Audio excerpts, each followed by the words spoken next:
Phone করলে 5 মিনিটেই হাজির হবে পুলিশ। দুর্গা স্কোয়াড এবং সাইবার উইং এর সূচনায় ডেডলাইন বাঁধলেন মুখ্যমন্ত্রী। রাজ্যে নারী নিরাপত্তা সুনিশ্চিত করা এবং সাইবার অপরাধের বাড়বাড়ন্ত রুখতে দুর্গা স্কোয়াড বাইক নিয়ে ঘুরবে মহিলা বাহিনী। এবার রাতের শহরেও মহিলারা নিরাপদ। রাজ্য পুলিশের আধুনিকীকরণ এবং আইন শৃঙ্খলা ব্যবস্থাকে আরও জোরদার করে তুলতে একগুচ্ছ বড় ঘোষণা করলেন মুখ্যমন্ত্রী শুভেন্দু অধিকারী। রাজ্য পুলিশের ডিরেক্টর জেনারেল অর্থাৎ ডিজিপি সিদ্ধিনাথ গুপ্তার নেতৃত্বে স্বচ্ছ সময়ে নতুন পরিকাঠামো গড়ে তোলার জন্য পুলিশ প্রশাসনকে ধন্যবাদ জানিয়ে তিনি জানিয়েছেন, আগামী দিনে জরুরি পরিষেবা রেসপন্স টাইম 3 ঘন্টা থেকে কমিয়ে মাত্র 5 মিনিটে নিয়ে আসাই সরকারের লক্ষ্য। ভিডিও কনফারেন্সের মাধ্যমে রাজ্যের বিভিন্ন জেলার পুলিশ কর্মীদের উদ্দেশ্যে বক্তব্য রাখতে গিয়ে মুখ্যমন্ত্রী জানিয়েছেন, বর্তমানে সাইবার প্রতারণা একটি বড় সামাজিক সমস্যায় পরিণত হয়েছে। সরকারি প্রকল্পের ফর্ম পূরণের সময় সাধারণ মানুষের ব্যাংকের তথ্য হাতিয়ে নিয়ে মুহূর্তের মধ্যে টাকা আত্মসাৎ করছে প্রতারকরা। আর এই ধরনের অপরাধ রুখতে আধুনিক প্রযুক্তি এবং বিশেষ প্রশিক্ষণের উপর জোর দেওয়া হবে। তিনি জানিয়েছেন, রাজ্য জুড়ে সাইবার অপরাধের মোকাবিলার জন্য এডিজি বা আইজি পদমর্যাদার একজন বিশেষ আধিকারিক নিয়োগ করা হবে। তিনি রাজ্যের সমস্ত সাইবার পুলিশ স্টেশন এবং হেল্প ডেস্কের কাজ তদারকি করবেন এবং কেন্দ্রীয় স্বরাষ্ট্র মন্ত্রকের সঙ্গেও সমন্বয় বজায় রাখবেন। পাশাপাশি সাইবার শাখাকে আরও শক্তিশালী করতে অত্যাধুনিক যন্ত্রপাতি এবং প্রয়োজনীয় পরিকাঠামো গড়ে তোলা হবে।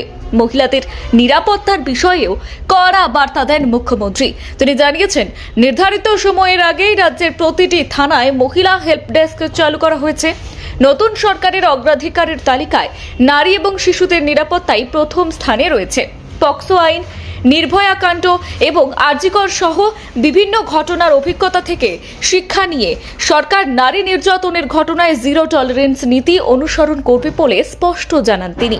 একই সঙ্গে পূর্ববর্তী সরকারের সমালোচনা করে মুখ্যমন্ত্রী বলেন, মহিলা এবং শিশু সংক্রান্ত অপরাধের বহু তথ্য অতীতে কেন্দ্রের কাছে পাঠানো হয়নি।